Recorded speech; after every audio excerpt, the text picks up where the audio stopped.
वासनात् वासुदेवस्य वासितं भुवनत्रयं सर्वभूतनिवासोऽसि वासुदेव नमोऽस्तुते। જય રાધે ગોવિંદ. રાધે ગોવિંદ. આજે બહુ પરમ પવિત્ર દિવસ છે. કારતક શુક્લ અષ્ટમી. આજે ભગવાન ગોપાલ બનેલા. પહેલી વખત વાછડા ઉછરાવા ગયેલા. ગોપાષ્ટમી છે આજે. ગોપાષ્ટમીના પરમ પવિત્ર દિવસે ગંગામાં સ્નાન કર્યું છે આપણે, પણ હવે ભાગવત ભાગીરથીમાં સ્નાન કરીએ. કથા સાંભળીએ. આપણે ગઈકાલે સાંભળ્યું, એકાગ્ર મનથી સાંભળીએ. અને આ તમારા લોકોનું 7 દિવસનું અનુષ્ઠાન છે. શું છે? અનુષ્ઠાન. એટલે પ્રથમ દિવસે મહારાજોએ તમને સંકલ્પ કરાવ્યો, 7 દિવસ સુધી આપણે સ્થાપિત દેવતાઓની પૂજા કરીશું, પિતૃઓની પૂજા કરીશું, ભાગવતજીનું શ્રવણ કરીશું. તો અનુષ્ઠાનનો અર્થ છે થોડું ઘણું પણ આમ તેમ ચાલે નહીં. 100% મન અહીંયા હોવું પડે. બાકી બધા વિષયો છોડી અને મન એકાગ્ર કરીને મનને ભગવાનને સોંપવાનું છે. તો આપણે ગઈકાલે કથા સાંભળેલી. નૈમિષારણ્યમાં સૂતજીની આગળ શૌનક ઋષિએ 6 પ્રશ્નો પૂછ્યા. કેટલા પ્રશ્નો પૂછેલા? 6. કેટલાને યાદ છે?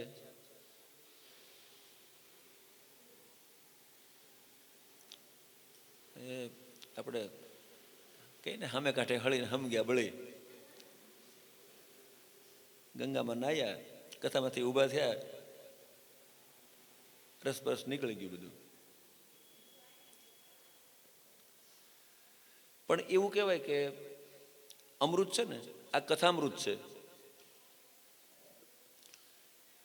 આ તમને એવું લેશન આપ્યું હતું કે જે તમારે યાદ રાખવાની જરૂર નથી. કદાચ ભૂલી ગયા તો કાંઈ વાંધો નહીં. એકડીયું ભણતા હોય ને એકડો જ લખી દે કે આ ઘૂંટી લાવજો.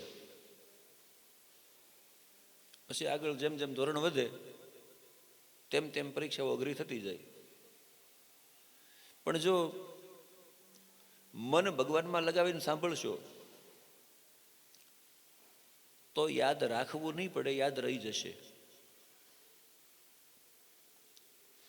જે લોકો ભણેલા છે એ કોઈ એકડો લખતા ભૂલી ગયા? કોઈ નહીં ભૂલે. શું કામ? એકડો તમે કેમ શીખ્યા? સાહેબ લખી આપે આચાર્ય અને આપણે ઘૂંટા કરીએ. સતત ઘૂંટા કરવો એને અભ્યાસ કહેવાય. અને મન ભગવાનમાં ન લાગે, કારણ કે મન ન લાગે તો જ ન સમજાય ને. અને મારું ને તમારું મન નથી લાગતું એવું નહીં. જેની સાથે ભગવાન રહેતા ને, અને ભગવાન અર્જુનને ગીતાનો જ્ઞાનોપદેશ કરે અને ભગવાને કીધું ધ્યાનમાં બેસવાનું. કઈ રીતે? શુચયુદેશે પ્રતિષ્ઠાપ્ય સ્થિરમાં સનમાત્મન નાતુચ્છિતમ નાતિનીચમ ચૈલાજી ન કુશોત્તરમ તત્રૈકાગ્ર મનઃ કૃત્વા યત ચિત્તેન્દ્રિય ક્રિય ઉપવિશ્ય યોગે. એક પવિત્ર આસનની ઉપર બેસવું, ટટાર બેસવું, નાસિકાના અગ્રભાગને જોવા, મનને ભગવાનમાં લગવું, બીજા કોઈ વિષયનું ચિંતન ન કરવું, આ રીતે યોગ કરવો. એટલે અર્જુને કીધું ઉભા રહ્યો, આવું થાય ખરું? અર્જુને કીધું કે ચંચલમ હિ મનઃ કૃષ્ણ પ્રમાથી બલવદ્રઢમ. હે કૃષ્ણ, આ મન બહુ ચંચળ છે, આ બહુ બળવાન છે, આને પકડવું અઘરું છે. કેવું અઘરું છે? વાયુરીવ સુદુષ્કરમ. વાયુને પકડવો અને મનને પકડવો. અને આ કોણ કહે છે? અર્જુન કહે છે. અને એ અર્જુન કેવા? એનું મન કેટલું કેન્દ્રિત હતું કે સ્વર્ગમાં ગયા ને, અર્જુન સ્વર્ગમાં ગયેલા અસ્ત્ર પ્રાપ્તિ માટે. તો અર્જુનને સંગીતનું નોલેજ હતું, સંગીતનું જ્ઞાન હતું, અને સંગીત એ વખતે સ્વર્ગમાં ભણતા હતા અર્જુન, ગંધર્વરાજ ચિત્રરથની પાસે. ઇન્દ્રની સભામાં બેઠેલા, ઇન્દ્રના પુત્ર છે એટલે ઇન્દ્રે બાજુમાં બેહાર્યા, અને ઉર્વશી અપ્સરા નૃત્ય કરતી, અને ઉર્વશી એટલું સુંદર નાચે કે તબલાના જેમ ઠેકા પડે એમ એના પગ પડે. એટલે તમને જે વસ્તુ ગમતી હોય ને એ તમે બારીકાઈથી જુઓ કે કેટલું સુંદર. એટલે અર્જુન કાન તબલાહામાં છે અને આંખ પેલીની પગની પાની ઉપર, તા થઈ તા થઈ તા થઈ, તો બરાબર એની સાથે તાલમાં એના પગલા પડે. અને ઉર્વશીને એવું લાગ્યું કે હું અર્જુનને ગમી ગઈ છું, એટલે ગાન પૂરું થયું.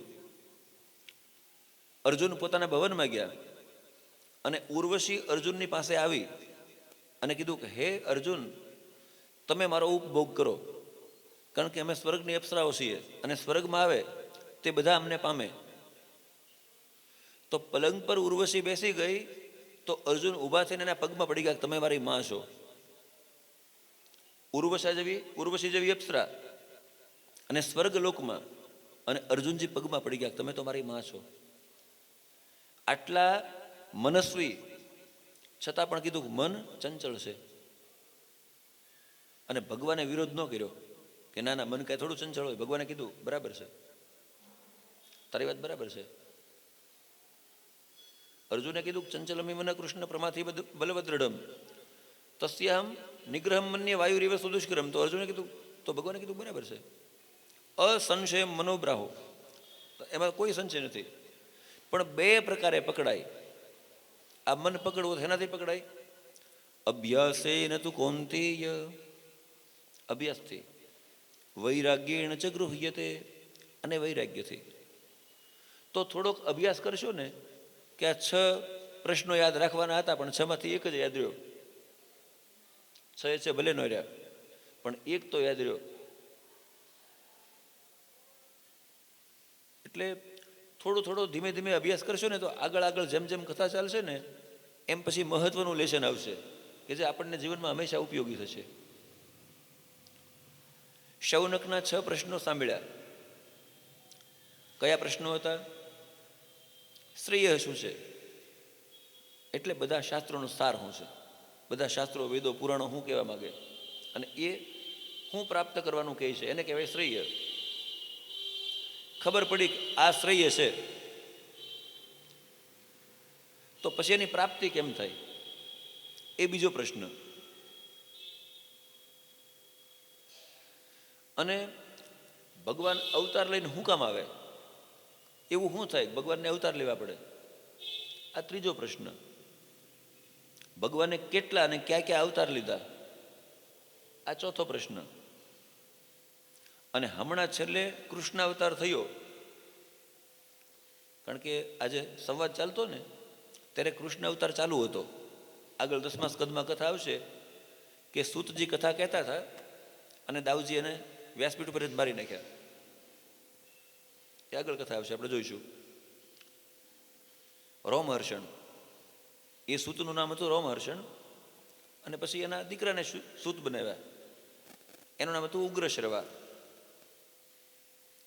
તો હમણાં કૃષ્ણ અવતાર ચાલુ છે, એની કઈ કઈ લીલાઓ કરી. અને છેલ્લો પ્રશ્ન, જ્યારે ભગવાન સ્વધામ ગમન કરી જાય ત્યારે ધર્મ કોના શરણે જાય, આ પ્રશ્નોનું અભિવાદન કર્યું સૂતજીએ કે તમે ખૂબ સુંદર પ્રશ્ન કર્યો છે. જો તમે કથા કરવાનું કોઈને પૂછો ને કે કથા કરવાનું કયો ને, ઘડીક પેલી કથા કયો નહીં, પેલું ભગવાનનું ચરિત્ર કયો નહીં, એટલે તમે 3 જણા ઉપર ઉપકાર કરો છો. સૌથી પહેલો ઉપકાર તમારી જાત ઉપર કે તમને ભગવાનનું કંઈક સાંભળવાની ઈચ્છા થઈ. બીજો ઉપકાર, તમે જેને પૂછો છો એની ઉપર, કારણ કે એ કથા કહે એટલે એનું કલ્યાણ થાય. પણ કેમ પૂછવું એની પદ્ધતિ છે. કેમ પૂછાય? ઘણા ઘણા ફોન કરીને પૂછે, સૂતજીના બાપુનું શું નામ હતું? વ્યાસજી કોના દીકરા હતા? જ્ઞાન મેળવવા માટે ભગવાને કીધું તદ્વિધિ પ્રણિપાતેન પરિપ્રશ્નેન સેવયા ઉપદેક્ષંતિ તે જ્ઞાન જ્ઞાની તત્વદર્શિન. ગુરુની પાસે જવું પડે, એની સેવા કરવી પડે, અને વિવેક અને વિનયપૂર્વક એને પ્રશ્નો કરવા પડે, અને પછી ગુરુજી અધિકારી જાણે તો તમને જવાબ દે. તો અભિનંદન આપ્યું કે બહુ સુંદર પ્રશ્નો કર્યા. આ પ્રશ્નો કેવા છે? વક્તારમ પૃચ્છકમ શ્રોત્રુમ સ્તત્પાદમ સલિલમ યથા.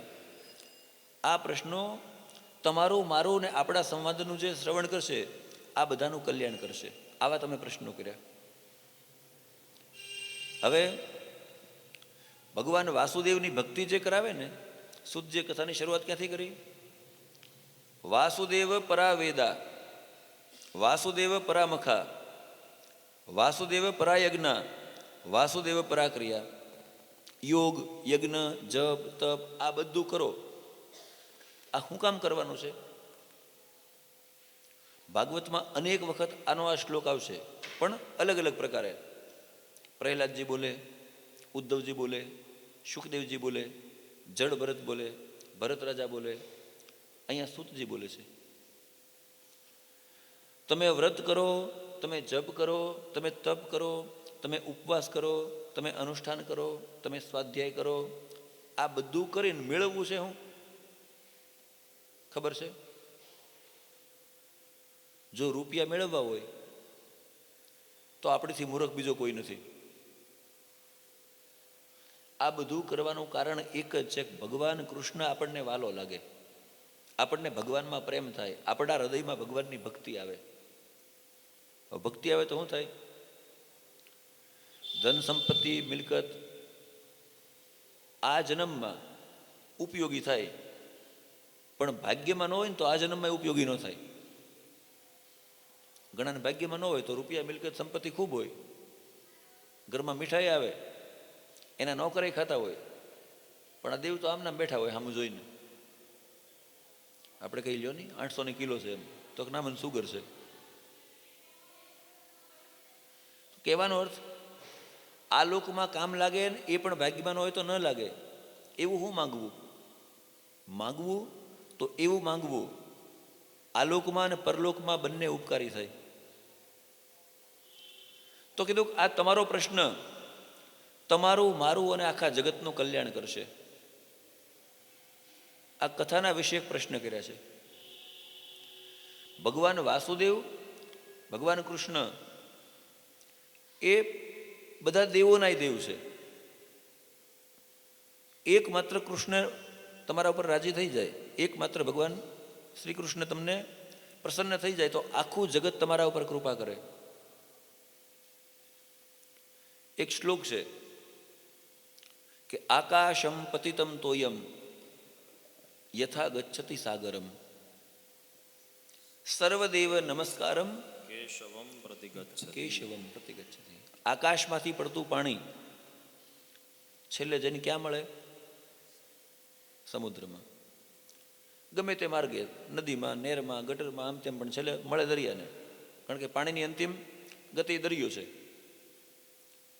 એમ કોઈ પણ દેવની પૂજા કરો તમે, ગમે તે માતાજીને માનો, ગમે તે ભગવાનને માનો, કોઈ પણને માનો, છેલ્લે મળે કૃષ્ણને.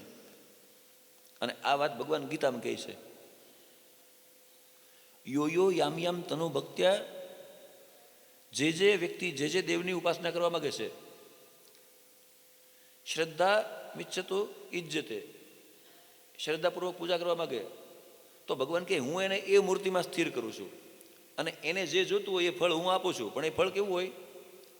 અંતવત્તુ ફલમ તેષામ તદબત તેલ્પમેદિસામ. એ ફળ એનું અલ્પ હોય, નાશ થનારું, છેલ્લે બહુ બહુ તો સ્વર્ગ મળે. તમને ને મને ખબર નથી. આપણે બધા હજારો વાર સ્વર્ગમાં નરકમાં જઈને આવ્યા છીએ, કારણ કે ઈશ્વર અનંત છે. કેવા છે? આપણે અનંત છીએ, આપણો આત્મા અનંત છે. 84 લાખમાં ભમે, માણા થાય, પુણ્ય કરે, સ્વર્ગમાં જાય. અને સ્વર્ગમાં ગયા પછી શું થાય? ભોગ, સુખ, વૈભવ ભોગવે. પણ ક્ષીણે પુણ્ય મર્ત્ય લોકમ વિશંતિ. પુણ્ય પૂરા થાય એટલે કે ચાલો નીકળો પાછા. આ લક્ષ 84માં વારે વારે આવવું પડે. પણ જો આ ચક્કરમાં ન પડવું હોય તો કનૈયાને પ્રેમ કરો. તો આકાશમાંથી પડતું પાણી છેલ્લે ભગવાનને મળે. કોઈ પણ દેવની પૂજા, વ્રત જપ છેલ્લે ભગવાનને મળે. માટે ભગવાનની ભક્તિનું મહત્વ બતાવ્યું અને કીધું આ ભક્તિનું પ્રતિપાદન કરે છે શ્રીમદ ભાગવત. આ ભાગવત વ્યાસજીએ રચેલું. ભાગવતજીની રચના કોણે કરી? વેદ વ્યાસે. પછી પોતાના દીકરા શુકદેવને ભણાવ્યું અને શુકદેવજીએ અનશન વ્રત લઈ અને ગંગાના કિનારે બેઠેલા પરીક્ષિત રાજાને સંભળાવ્યું.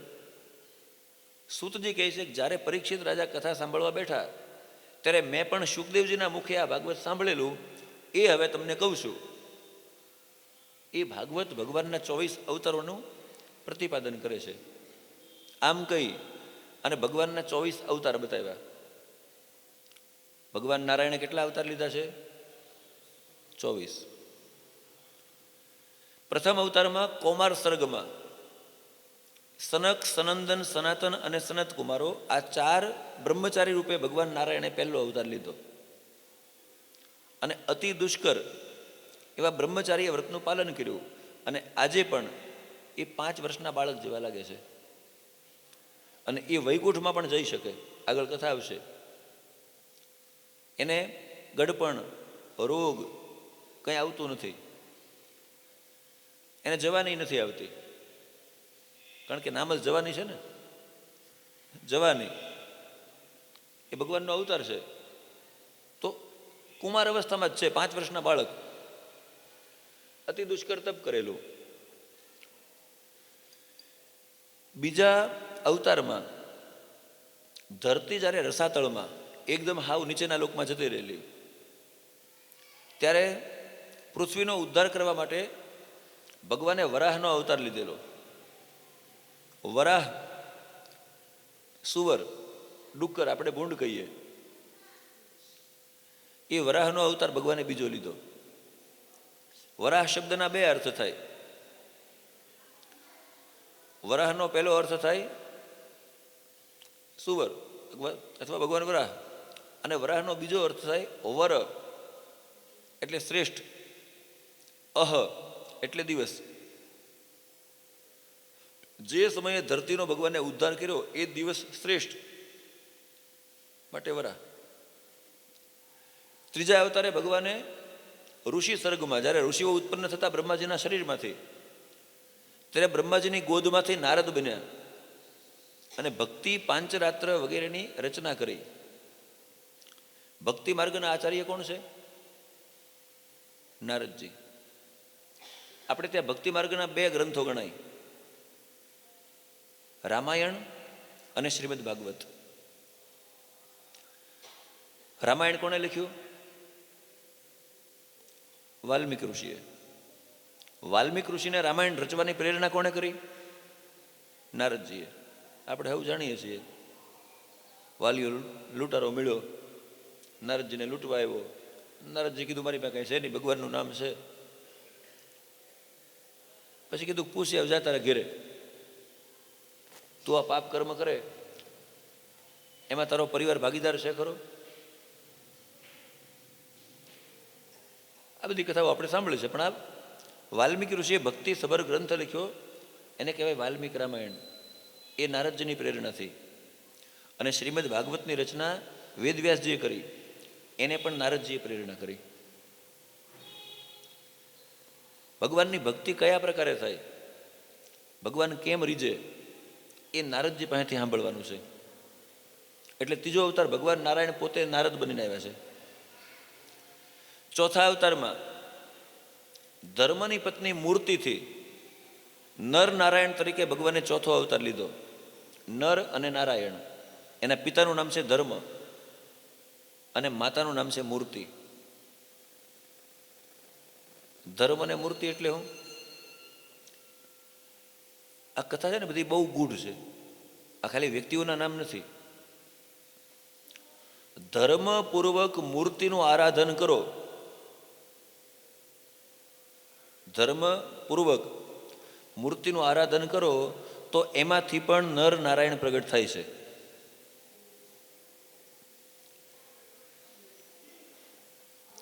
એ નદીઓ જેમ દરિયામાં હમાઈ જાય ને એમ જ્યાં જગ્યા મળે ત્યાં હમાઈ જવું.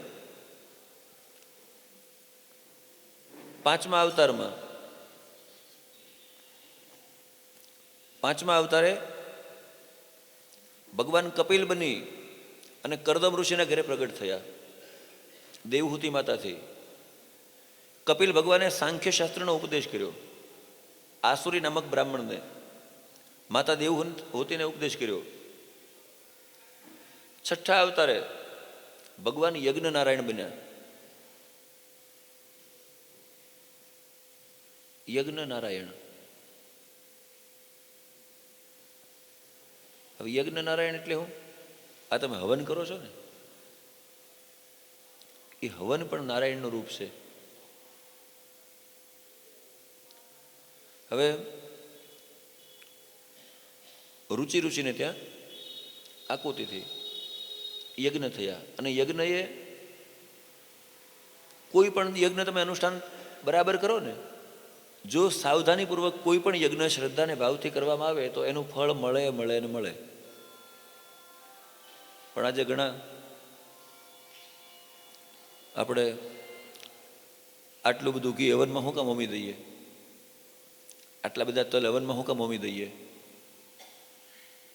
આટલું બધું દૂધ શંકર ભગવાનને શું કામ ચડાવી દઈએ. આપણા ઉત્સવો આપણા તહેવારો આવે ને ત્યારે આવા મેસેજ ફરતા બહુ થાય કે આટલું બધું દૂધ શિવને ચડાવો એની કરતાં ગરીબોને ફાયદો નહીં, ગરીબના છોકરા ભૂખ્યા છે. આટલું બધું ઘી હવનમાં હોમો એની કરતાં કોઈ ગરીબને આપો નહીં. આ કેવી વાત છે ખબર છે? કોઈ ખેડૂત વાવણી કરવા જતો હોય ને એના બીજ લઈને અને પછી તમે એમ કહો કે આટલું બધું જમીનમાં નાખી દેવું એની કરતાં કોઈ ભૂખ્યાને આપને. હવે એ જમીનમાં નહીં નાખે તો જમીન નહીં ઉગાડે. આગળ ચોથા સ્કંદમાં કથા આવશે પૃથુ મહારાજની. યજ્ઞ બંધ થાય ને એટલે ધરતી બધા બીજ ગળી જાય. જ્યારે જ્યારે ધરતી ઉપર હવન ઓછા થાય, ધર્મ ઓછો થાય, ભગવાનનું સ્વાધ્યાય કે ભગવાનની ભક્તિ ઓછી થાય ને એટલે પછી ધરતી બીજ ગળી જાય. પછી દુષ્કાળ પડે, પછી ધરતીકંપ આવે, વાવાઝોડા થાય, રોગચાળા આવે, પાપ વધે. એમ ધરતી ઉપર ભાર વધે ને ભાર વધે એટલે શું થાય? ભાર વધે એટલે પીડાય. એટલે પીડાય એટલે એમ કે હું એકલે શું કામ પીડાવ, આપણે હવે ભોગવીએ. આપણે ધરતીને પીડીએ, ધરતી આપણને પીડે. આમ તો આગળ કથા આવશે કે ધરતી જેવું કોઈ ક્ષમાશીલ નથી, પણ એ બીજ ગળી જાય અને એ માટે ગળે કે આપણે સુધરીએ. માટે આ શિવને દૂધ ચડાવવાનું, હવનમાં હોમવાનું, આનું બહુ વિધાન છે પાક્કું. આ બધાની પાછળ વિજ્ઞાન છે. તમારે ત્યાં યજ્ઞ કરાવવા આવે ને બ્રાહ્મણ, પૂજા કરાવવા, યજ્ઞ કરાવવા, તો તમે પ્રશ્ન નથી કરતા મહારાજ કરાવે એમ કર્યા કરીએ, જાણવાની ઈચ્છા ન રાખીએ. અને જો જાણવાની ઈચ્છા નહીં રાખો, જિજ્ઞાસા નહીં રાખો, તો તમે જે કરો છો એ હું કર્યું તમને ખબર નહીં પડે. તો કહેવાનો અર્થ યજ્ઞ નારાયણનું સ્વરૂપ છે. છઠ્ઠા અવતારે ભગવાન નારાયણ અત્રિ ઋષિ અને અનસૂયા માતાથી ભગવાન દત્ત તરીકે પ્રગટ થયા. દત્તાત્રેય મહારાજ. દત્તાત્રેય એ ભગવાનના સ્વભાવને બતાવે છે. દત્તનો અવતાર શું બતાવે? નારાયણનો સ્વભાવ કેવો છે. ચોથા સ્કંદની કથા છે, પણ આજે કથા આપણે બહુ છેલ્લે દોડાવવી પડશે એટલે આ કથાની ઉપર અહીંયા દર્શન કરી લઈએ આપણે. અત્રિ ઋષિએ પુત્રોની પ્રાપ્તિ માટે તપ કર્યું, મને દીકરા મળે. પણ તપ કરવા ગયા એટલે એના મનમાં શંકા કુશંકા હતી, બ્રહ્મા મોટા, વિષ્ણુ મોટા, શિવ મોટા, મારે કોનું તપ કરવું? અસમંજસ હતું મનમાં. એટલે તપ કરવા ગયા એટલે આપણે કોઈનું નામ જ લેવું નથી. કેવું તપ કર્યું? શરણમ તમ પ્રપદ્યેહમ ય એવ જગદીશ્વર પ્રજામ આત્મા સમામહ્યમ પ્રયચ્છત્વીતિ ચિંતયન. હું એ ભગવાનના શરણે જાઉં છું જે આખા જગતના સર્જનહાર છે, જે આખા જગતને ચલાવનાર છે, જે આખા જગતની ઉપર કૃપા કરે છે, જે આખા જગતને નિયંત્રણમાં રાખે છે અને જે આખા જગતનો લય કરે છે. આ 5 કાર્ય મુખ્ય છે. કેટલા? ભગવાનના 5 કામ છે. ઉત્પત્તિ, આ બધું બનાવવું. સ્થિતિ, બનાવેલાને સંભાળવું. અનુકંપા, બધાની ઉપર કૃપા કરવી. નિયંત્રણ, બધાને વશમાં રાખવા. અને લય, બધાનો નાશ કરવો. અને આ 5 કામ અલગ અલગ રૂપે ભગવાન કરે છે. એટલે એ 5 દેવને આપણે ઘરમાં રાખીએ. ગઈકાલે કીધેલું ને, ઉત્પત્તિ કેમ થાય એ તમારે જાણવું હોય, જોવું હોય. ભગવાન કેમ ઉત્પત્તિ કરે? તો માટીમાં એક થોડું બીજ વાવો ને પાણી પાવો, બીજા દિવસે કોટડા ફૂટશે. આ ભગવાન આ રીતે ઉત્પત્તિ કરે. આ બ્રહ્માનું કામ છે. ભગવાન કૃપા કેમ કરે એ જોવું હોય તો આકાશમાંથી વરસાદ પડે, ભગવાન નારાયણની કૃપા. ભગવાન બધાને વશમાં કેમ રાખે? તો હવા છે ને, એ નારાયણનો શ્વાસ છે. જગદંબાને આપણે કીધું ને કે વાયુનું તત્વ છે. શ્વાસને આપણે આધીન છીએ. ગમે એટલો પહેલવાન હોય પણ નાક બંધ કરી દો તમે તો હાથીને લડીએ કે એવું હોય, હવા ન મળે તો કેમ નિયંત્રણમાં રાખે છે? એ વાયુ પાસેથી શીખવાનું છે. કેમ લય કરે છે? ભગવાન સંહાર કેમ કરે? તો મોટો જબરો અગ્નિ પ્રગટ કરો, પછી લાકડા નાખો, પૂઠા નાખો, કાગળિયા નાખો, અનાજ નાખો. આપણે હવનમાં કેમ ઘી નાખીએ, જવતલ ને બધું ભસ્મ થઈ જાય. તો જે જગતના 5 કાર્ય કરે છે, જે જગદીશ્વર છે, હું એના શરણે જાઉં છું. પણ હું કામ જાઉં છું? પ્રજામાત્મા સમમ મહ્યમ, મને એના જેવા પુત્રો થાય. હવે ઘણાને એમ થાય ને બ્રહ્માજી મોટા, વિષ્ણુ ભગવાન મોટા, શિવજી મોટા. શિવ પુરાણ વાંચો તો એમાં કથા આવે કે આ બધું શિવજીમાંથી ઉત્પન્ન થયું અને શિવજીમાં હમાઈ જાય. અને શિવથી મોટું જગતમાં કોઈ નહીં. દેવતાઓને તકલીફ પડે ત્યારે શિવની પાસે આવે. દેવી ભાગવત વાંચો તો કીધું કે જગદંબાથી મોટું કોઈ નહીં. જગદંબા બ્રહ્મા વિષ્ણુ મહેશનું સર્જન કરે અને એ પાછા એને લય કરી નાખે. વિષ્ણુ પુરાણ વાંચો તો કીધું વિષ્ણુ ભગવાનથી મોટું કોઈ નહીં. બ્રહ્મ પુરાણ વગેરે વાંચો તો બ્રહ્માજીનું મહત્વ બતાવ્યું છે. પણ કહેવાનો અર્થ, આ 5 અલગ નથી. આપણે બધા બેઠા ને, આપણા કેટલા રૂપ છે? એ કોઈ એક વ્યક્તિ બેઠું હોય, એના પિતા હોય, એની પત્ની હોય, એનો પુત્ર હોય. તો દાખલા તરીકે આપણે બાદ બેઠા છે તો એની વહુને પૂછીએ કોણ બેઠું? તો હું કહી મારા સાસુ છે. એના દીકરાને પૂછો કોણ છે? મારા બા છે. એના ભત્રીજાને પૂછો તો મારા ફઈ છે. ભાણેજને પૂછો તો મારા મામી છે. એ તો એના જ છે ને. એમ આ 5 નામ અલગ છે. આમાં કોઈ નાનું, કોઈ મોટું, કોઈ ઊંચું, કોઈ નીચું આ છે જ નહીં. પણ અહીંયા કનૈયાના જ ગુણગાન થાય. શું કામ?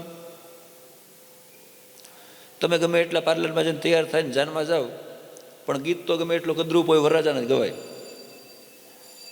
વીરો મારો ઝગમગ ઝગમગ થાય કોનું કહે? એ ભલે ન થતો હોય પણ એનું જ થાય, જેને લગ્ન હોય. એમ શિવ પુરાણ વાંચો તો ત્યાં શિવના વખાણ થાય. તો ભગવાનનું તપ કર્યું. કોનું તપ કર્યું? નામ નથી લીધું. જે આખા જગતના જગદીશ્વર છે. અને તપ સિદ્ધ થયું એટલે ત્રણેય દેવો આવ્યા અને કીધું યથા કૃતસ્તે સંકલ્પો ભાવમ તેનેવ નાન્યથા સત્સંકલ્પ તે બ્રહ્મન યદવે ધ્યાયતી તે વયમ. તમે જેનું ધ્યાન કરો છો એ અમે ત્રણેય એક જ છીએ. બોલો શું જોઈએ? તો ભગવાન નારાયણને કીધું તમારા જેવો દીકરો જોવે. શું કીધું? તમારા જેવો દીકરો. એટલે નારાયણે બહુ દયાળુ છે. નારાયણ બહુ ભોળા ને બહુ દયાળુ. તથાસ્તુ, તમને મારા જેવો દીકરો થશે. પણ તથાસ્તુ કીધા પછી ખબર પડી કે મારા જેવો કોણ છે? હું તો અદ્વિતીય. અદ્વિતીય એટલે કોઈ બીજો એના જેવો છે જ નહીં. જો ઘણા સંબોધનો છે ને, ઘણા આજકાલના કળિયુગમાં જન્મેલા દેવતાઓ ન કહેવાય, એની આગળ બહુ બધી સંજ્ઞાઓ લગાવે. અખિલ બ્રહ્માંડ નાયકને આ એક ભગવાનની આગળ જ લાગે. કારણ કે અદ્વિતીય એવો બીજો કોઈ નહીં. અને આ ગીતામાં પણ કીધું ન ત્વત્સમો તે વ્યતિક કુતોન્ય. તમારી સમાન પણ કોઈ નથી, તમારાથી વધીને કોણ હોય? તો ભગવાને કીધું કે ઋષિ, મારાથી ઉતાવળમાં બોલાઈ ગયું, હું તમને મારા જેવો દીકરો આપે, પણ મારા જેવો કોઈ નથી. ઋષિ તો બુદ્ધિમાન હતા. તમારા જેવો કોઈ નથી ને, પણ તમે તો છો ને, તમે થઈ જાઓ દીકરો મારો. તમારા જેવો ન હોય તો હવે તમે થઈ જાઓ. અને સંસ્કૃતમાં આપવું એને કહેવાય દત્તમ. ભગવાને કીધું દત્તમ. પોતાની જાતનું દાન કરી દીધું અત્રિને. દત્ત આત્રેય એટલે દત્તાત્રેય. આવો દયાળુ છે. હવે આની પાસે તમે રૂપિયા માગો તો કેટલા મૂર્ખ, જે પોતાની જાત પણ આપી દે. દત્ત ભગવાને 24 ગુરુ કરેલા. 24 ગુરુમાંથી બોધ લીધેલો. એની કથા 11મા સ્કંદમાં આપણે વિસ્તારથી જોઈશું. આ દત્તાવતાર એના પછી ઘણા બધા સંપ્રદાયો અલગ અલગ થઈ ગયા છે. ત્યારબાદ ભગવાને વૃષભદેવ રૂપે અષ્ટમ અવતાર લીધો. વૃષભદેવ છે ને એ આપણો 8મો અવતાર છે. વૈષ્ણવ આપણે 8મો અવતાર માનીએ. અને જૈન પરંપરામાં એને પહેલા તીર્થંકર માને. આપણે જેમ 24 અવતારો છે એમ એના 24 તીર્થંકરો. એમાં પહેલા છે આ વૃષભદેવજી. વૃષભદેવજીના પિતાનું નામ હતું નાભી રાજા અને માતાનું નામ હતું મેરુદેવી. એની કથા પણ 5મા સ્કંદમાં આવશે, પણ 5મો સ્કંદ આપણે સ્પીડમાં ચાલશે એટલે એને આપણે સંક્ષિપ્તમાં દર્શન કરી લઈએ કે એટલા પ્રભાવશાળી હતા વૃષભદેવજી. ઇન્દ્રએ એના રાજ્યમાં વરસાદ ન કર્યો. 100 વર્ષ સુધી વરસાદ ન વરસાવ્યો તો ઇન્દ્રને કીધું કે તારી કોઈ જરૂર નથી, જા, હું મારા યોગ બળથી વરસાદ વરસાવીશ અને મારી પ્રજાનું પાલન કરીશ. પોતાની પ્રજાનું પાલન કર્યું 100 વર્ષ. અને ઇન્દ્ર મહારાજને ખબર પડી આ તો પ્રભાવશાળી છે, બુદ્ધિમાન છે, હવે સમાધાન કરવું છે. શું કરવું? મારાથી કહેતા તો કહેવાય કે તારા રાજમાં વરસાદ નહીં કરું. એટલે ઇન્દ્રને એક દીકરો છે ને એક દીકરી છે. દીકરીનું નામ છે જયંતી અને દીકરાનું નામ છે જયંત, જેણે સીતાજીને ચાંચ મારેલી અને રામજી આંખ ફોડી નાખેલી. વનમાં ગયા ત્યાં અરણ્યકાંડમાં આવે કથા. તો વૃષભદેવજી જયંતીને લઈને આવ્યા. અરે ઇન્દ્ર, અને વૃષભદેવજીને પગમાં પીડ્યા, મને માફ કરો,